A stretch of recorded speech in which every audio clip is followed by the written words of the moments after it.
Envoyer un mail avec une pièce jointe nécessite 24 Wh. Une ampoule allumée pendant 1 heure.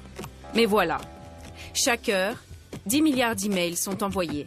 Internet, la pollution cachée est un documentaire de Colin Tison et Laurent Lichtenstein sorti en 2012.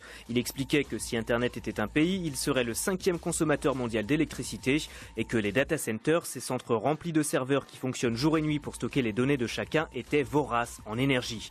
Mais le problème de la pollution numérique est en réalité bien plus vaste. Nous en parlons aujourd'hui avec un expert, Frédéric Bordage. Bonjour. Bonjour. Frédéric Bordage, vous êtes un consultant en numérique durable reconnu dans le domaine, également fondateur du site greenIT.fr. Il y a quelques semaines, vous avez publié les résultats de vos calculs établissant les impacts environnementaux d'Internet. Premièrement, à combien estimez-vous l'empreinte annuelle par internaute ?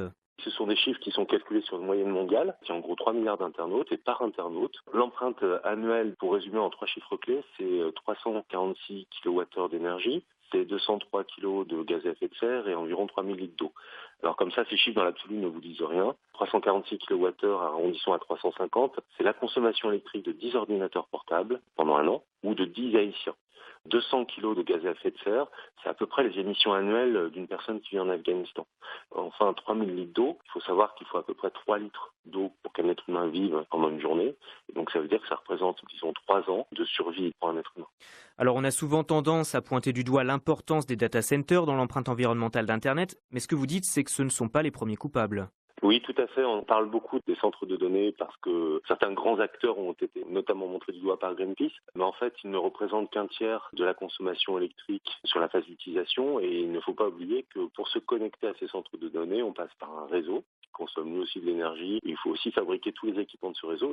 Et bien évidemment, on s'y connecte via son smartphone, sa tablette ou son ordinateur portable ou de bureau. Ces équipements vont consommer aussi de l'énergie, de l'eau. Et l'empreinte globale du web, c'est d'abord la fabrication de tous ces équipements. Il y a vraiment beaucoup de pollution et d'épuisement de ressources naturelles non renouvelables. Et le danger à ne parler que des data centers, c'est que ça déculpabilise complètement l'internaute, donc ça ne l'aide pas à mettre en place des gestes quotidiens. Au final, quels sont concrètement les impacts environnementaux qui proviennent des internautes, des réseaux et des data centers ? À quel moment interviennent-ils ? Les principaux impacts du côté des internautes, c'est la fabrication des équipements. Pourquoi ils se concentrent du côté des internautes ? Tout simplement parce qu'il y a à peu près 200 terminaux connectés, donc 200 smartphones, tablettes, ordinateurs, pour un serveur. Il y a beaucoup plus d'impact dans la fabrication que dans le reste. Fabriquer un ordinateur en Chine, ça émet 100 fois plus de gaz à effet de serre que de l'utiliser un an en France, un ordinateur portable. La clé, ça va être de l'utiliser plus longtemps, quoi. Du côté du réseau et des data centers, ça va être essentiellement la consommation d'énergie qui va avoir différents impacts.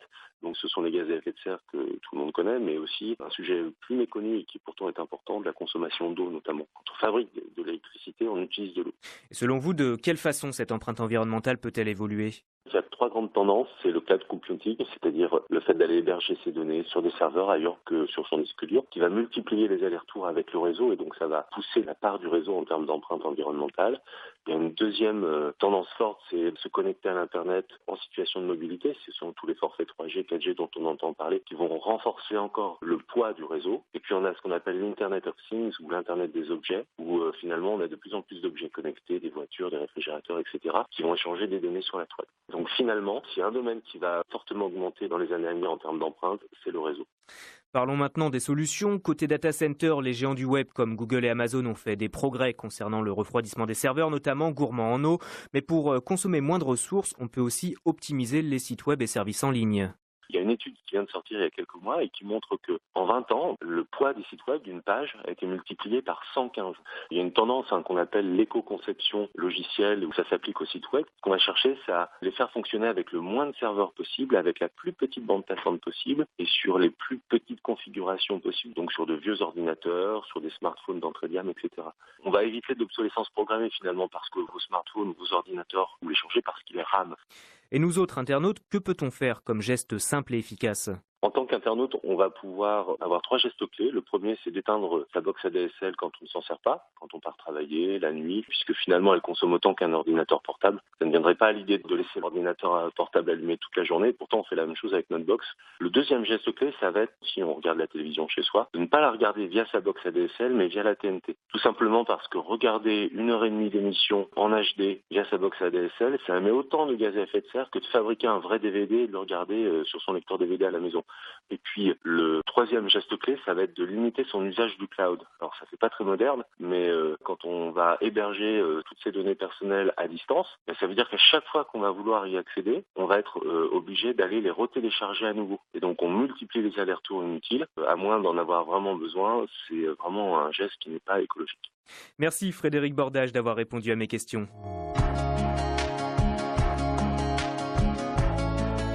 Et pour plus d'infos liant le numérique et le développement durable, n'hésitez pas à vous rendre sur le site greenit.fr. Pour tout réécouter, moi, c'est sur le www.medien.com que je vous donne rendez-vous. Allez, bon surf et à la semaine prochaine.